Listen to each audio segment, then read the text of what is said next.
Oke, bismillahirrahmanirrahim.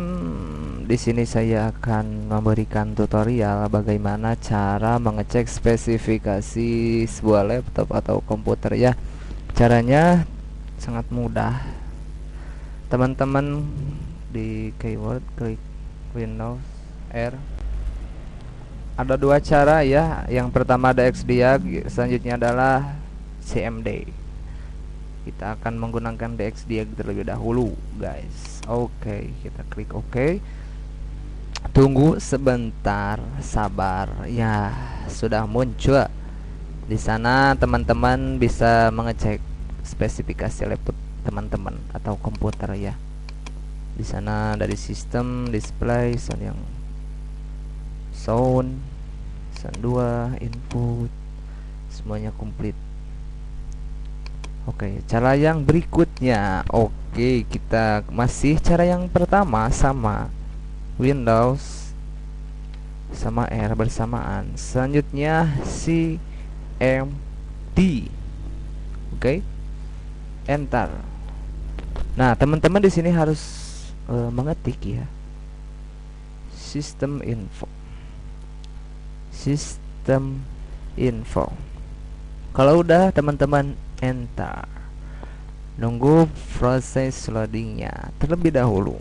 Nah, sudah guys, teman-teman bisa lihat di sana terdapat beberapa keterangan dari laptop kita. Di sini menggunakan hostname desktop 705 sekian. OS name-nya Microsoft Windows 10 Pro versi 10 bold. Teman-teman bisa bacalah terlebih. Nah, itu adalah cara mengecek spesifikasi laptop yang mudah. Nah, teman-teman jangan lupa subscribe biasa.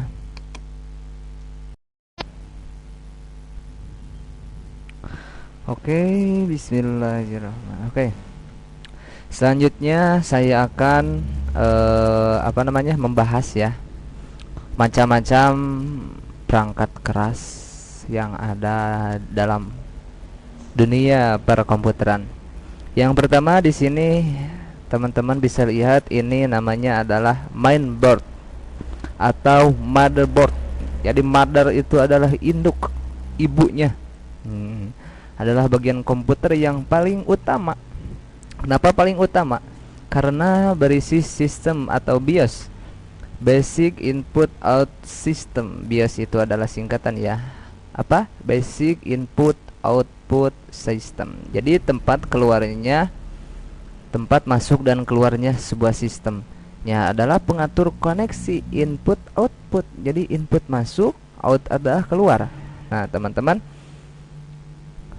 di sana berupa soket prosesor, soket memori, soket kartu grafis, PGA, dan soket kartu tambahan. Jadi di sana adalah merupakan tempat ya, induknya.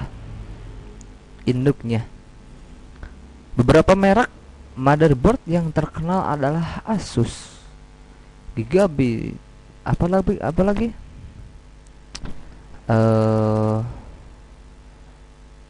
Albatron, PC Sip, AS, ACS, Biostar, dan ZY.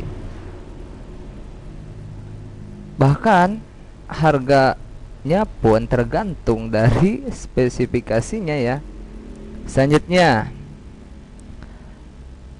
di sini ada, nah ini adalah prosesor atau CPU. Prosesor adalah otak. Jadi otak sentral dari sebuah komputer. Prosesor adalah yang mengerjakan semua perintah yang sudah terprogram dan disimpan dalam bentuk harddisk. Dalam prosesor dikenal istilah frekuensi clock, yaitu kecepatan sebuah prosesor untuk mengerjakan perintah program dalam 1 detik. Satu frekuensi clock dinyatakan dalam hertz. Nah, teman-teman dapat dipahami ya. Oke, selanjutnya Selanjutnya adalah ada hard disk. Nah, di sini ada hard disk, teman-teman bisa lihat. Ini ada hard disk. Sekarang sudah digantikan menjadi SSD ya, teman-teman. Hard disk itu sendiri adalah sebuah penyimpanan data. Kalau tadi prosesor adalah sebuah otak, jadi sebuah RAM, random access memory, sedangkan hard disk adalah memorinya, internal penyimpanan data. Jadi data tidak hilang meskipun listrik sudah dimatikan. Hard disk berisi sebuah cakram magnetik yang mampu menyimpan data. Ukuran hard disk dinyatakan dalam byte. Contoh 160 GB atau setara dengan 160 miliar byte. Hard disk ditemukan pertama kali oleh Reynold Johnson di tahun 1956. Hard disk pertama berukuran 4 kali 4 MB. Jadi lumayan besar ya dulu. Sekarang bahkan sudah digantikan menjadi SSD ya, teman-teman. Oke, selanjutnya ada RAM, Random Access Memory. RAM adalah unit penyimpanan data sementara, hanya sementara. Tidak permanen, artinya data dalam RAM akan hilang jika listrik mati. Ukuran data RAM dinyatakan dengan byte dan kecepatan akses RAM dinyatakan dengan hertz. Jadi dalam RAM tidak cuma data saja, namun ada parameter lain yaitu kecepatan RAM. Kecepatan RAM harus sesuai dengan spesifikasi soket RAM pada motherboard. Contoh RAM 512 MB PC667 mempunyai ukuran data 512 MB dengan kecepatan akses 667 MHz. Nah, selanjutnya generasi RAM. Nah, untuk generasinya tersebut, RAM sendiri ada beberapa ya. Yang pertama ada static RAM atau non-rotative RAM, dynamic RAM, synchronous RAM, DDR RAM, DDR2 RAM. Yaitu generasi kedua ya. DDR ketiga RAM, DDR generasi ketiga. Oke, teman-teman bisa dipahami. Selanjutnya ada apa ini? Optical drive. Oke, tempat penyimpanan CD atau DVD. Alat pembaca untuk media penyimpanan data berupa disk, DVD, CD, DVD atau berupa kepingan cakram optik yang berisi data. Oke, teman-teman. Selanjutnya ada apa ini? Floppy disk. Floppy disk adalah media pembaca untuk disket. Jadi saat ini mungkin disket sudah tidak populer ya. Mungkin sudah banyak yang tergantikan ya. Disket ada penyimpanan data portable yang bisa dibawa-bawa. Disket terbuat dari sebuah cakram dari plastik magnetik. Sudah distandarkan. Contoh ini adalah contoh disket 1,2 M, 1,44 M dalam struktur drive pada Microsoft Windows. Disket selalu menepati drive terhormat yaitu drive A.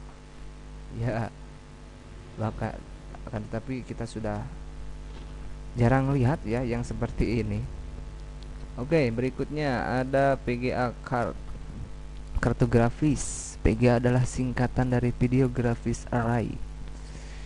PGA adalah singkatan Video Graphics Array. VGA card berfungsi sebagai mengeluarkan output grafis ya, teman-teman, untuk ditampilkan pada monitor. Jadi ukuran PGA card ditentukan dari ukuran RAM-nya. Semakin besar RAM sebuah PGA card, maka semakin halus gambar yang dihasilkan. Oke, teman-teman. Selanjutnya ada sound card. Nah, jadi supaya menghasilkan suara, sebuah komputer juga mempunyai hard disk ya. Hard itu adalah perangkat keras. Ini yang namanya sound card, adalah bagian yang mendekode data-data digital menjadi sinyal suara. Dengan penemuan sound card, maka perkembangan dunia multimedia pada komputer menjadi makin meluas. Selanjutnya ada, nah ini mah keyboard ya, sudah tidak asing bagi kita.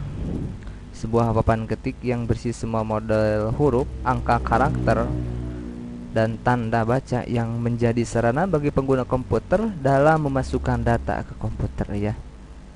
Selanjutnya ada mouse. Mouse ini adalah sebuah alat pointer untuk mengakses melalui layar monitor ya. Jadi tanpa mouse dan keyboard itu tanpa bagaikan bunga tanpa bagaikan taman tanpa bunga gitu ya.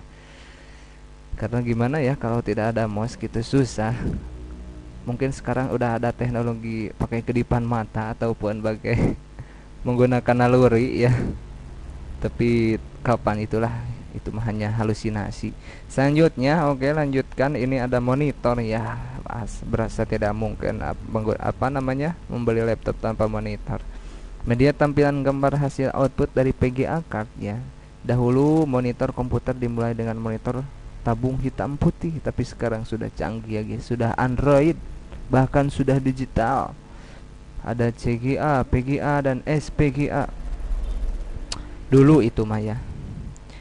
Selanjutnya ada printer. Nah, ini adalah sebuah mesin percetakan ya, dimana hasil kerja dari komputer dalam media kertas. Jadi dicetak dalam media kertas. Printer ada yang menggunakan sistem dot matrix, tinta dan laser jet. Sekarang mungkin printer sudah canggih ya, sudah ada yang bisa 3D, bahkan sudah yang nyata, bukan dua dimensi gitu, hanya bisa dilihat dari depan saja, tapi sekarang sudah bisa dirasakan melalui bentuk 3D. Oke, itulah sebagian kecil ya hardware dari sebuah komputer. Oke teman-teman,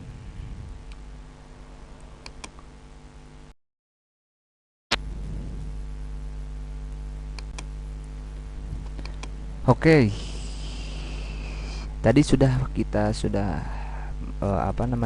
memahami apa perangkat keras dari sebuah komputer apa saja. Selanjutnya adalah ada perangkat lunak atau biasa disebut software ya. Teman-teman bisa baca sendiri. Operating system atau OS merupakan perangkat lunak yang mengoperasikan komputer serta menyediakan antarmuka dengan perangkat lunak lain dengan pengguna. Contoh sistem operasi Microsoft DOS, Microsoft Windows dengan berbagai generasi. Ada Macintosh OS, Unix dengan berbagai versi, ada Linux dengan berbagai distribusi, ada NetWare dan lain-lain. Selanjutnya adalah sistem software. Yang selanjutnya adalah programming language, merupakan perangkat lunak untuk membuatkan atau pengembangan perangkat lunak lain. Bahasa pemrograman dapat diklasifikasikan menjadi tingkat rendah. Jadi teman-teman bisa kita pahami bahwa tadi hardware merupakan suatu perangkat yang ada bentuknya gitu, bukan dalam bentuk file abstrak. Sementara software itu adalah berupa isi dari sebuah komputer, isi dari suatu program ya. Untuk bisa menjalankan komputer itu harus ada namanya software ya. Berikut apa saja perangkat lunak aplikasi. Jadi bisa diartikan software itu adalah aplikasi ya, aplikasi yang menjadikan sebuah komputer itu menjadi lebih bermanfaat. Yang pertama ada aplikasi Office. Aplikasi Office itu terdiri dari beberapa cabang ya. Ada Microsoft Word, ada Excel, ada ada PowerPoint, dan masih banyak lagi. Teman-teman bisa lihat di sini, di sana, bisa di menu Windows. Nah,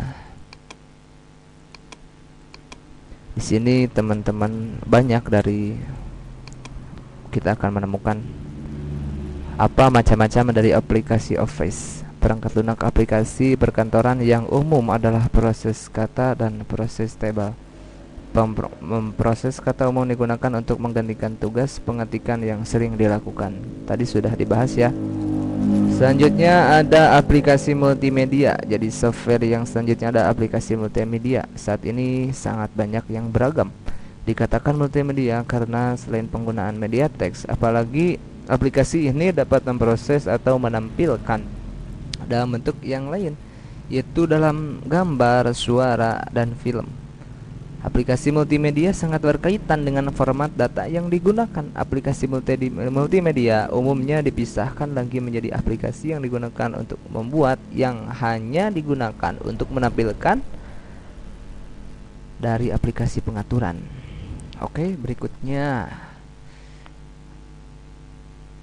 dari aplikasi media itu terdiri format-format digitalnya ya. Di antara ada MIDI, Musical Instrument Digital Interface, adalah format suara instrumen. Ini diperkenalkan pada tahun 1983 oleh perusahaan musik elektrik seperti Roland, Yamaha, dan Korg.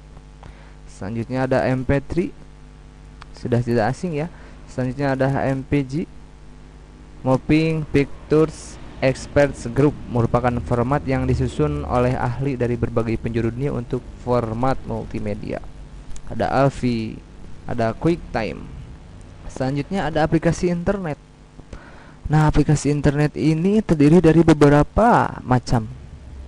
Yang pertama ada HTTP, Hypertext Transfer Protocol, merupakan aplikasi internet yang menampilkan baris kalimat atau gambar dengan beberapa kata yang diberi tanda garis bawah atau hypertext. Oke. Yang selanjutnya adalah email, ada messenger, adalah selanjutnya ada lisensi perangkat lunak. Perangkat lunak yang gratis ya. Ada firmware, adalah perangkat lunak bebas yang mengacu pada kebebasan para pengguna untuk menjalankan, menggandakan, menyebarluaskan, mempelajari, mengubah, dan meningkatkan kinerja perangkat lunak. Selanjutnya adalah copyleft pada author. Selanjutnya adalah non copyright. Selanjutnya ada copyright pada author.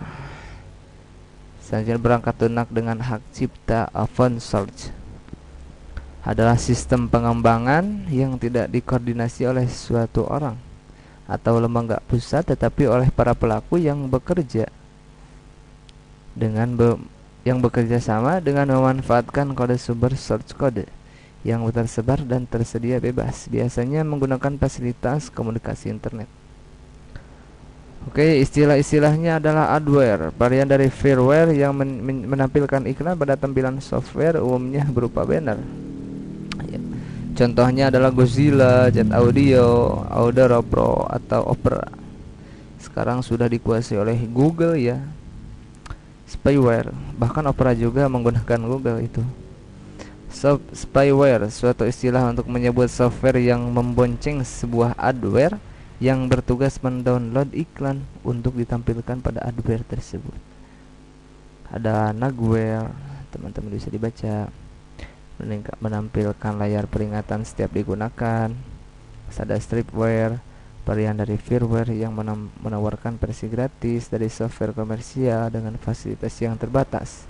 Selanjutnya adalah optionware. Option itu adalah pilihan. Alpha, beta, komersial software, property. Nah, teman-teman sudah mengetahui bahwa software merupakan suatu perangkat lunak yang wajib ada dalam komputer, yang memproses data atau informasi untuk meningkatkan hasil kerja dan memecahkan berbagai masalah. Nah, itu adalah merupakan definisi dari software ya. Terima kasih.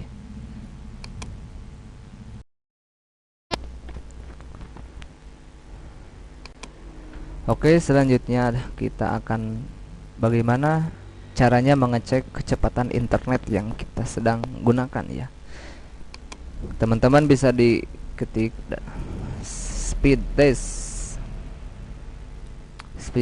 Nah, ini adalah sebuah website yang menyediakan untuk kita yang ingin tahu seberapa cepat sih internet yang kita gunakan saat ini. Gitu. Oke, bisa ditunggu teman-teman semuanya. Go. Saya menggunakan kartu XL ya. Nah, teman-teman bisa lihat.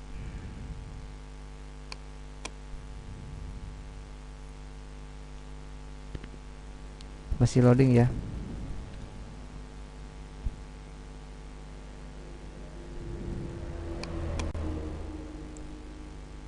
Nah, siap. Kok lama ya guys? Biasanya cepat.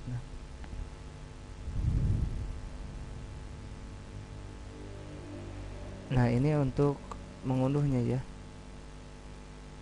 Kecepatan mengunduh hanya 10,68 MB. Kalau untuk uploadnya berapa?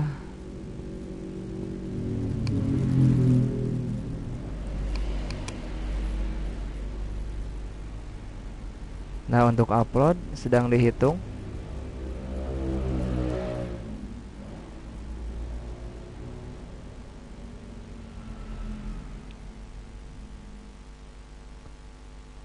Untuk upload bertahan di 5 ya. Nah, itu berikut cara mengecek kecepatan internet ya. Sebenarnya mah banyak website yang menyediakan, tapi hanya merekomendasikan ini saja ya.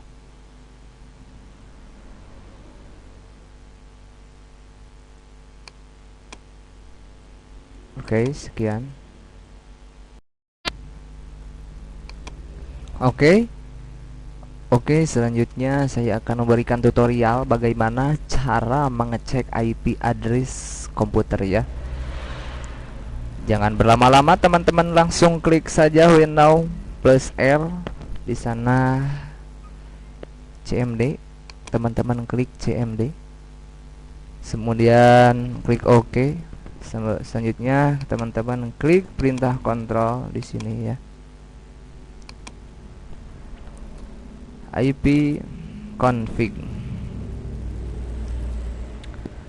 Kalau udah enter, nah teman-teman sudah bisa langsung melihat IP address komputer teman-teman ya. Nah, yang ini IP address. Kalau mau detail, teman-teman langsung klik apa namanya, ketik saja IP config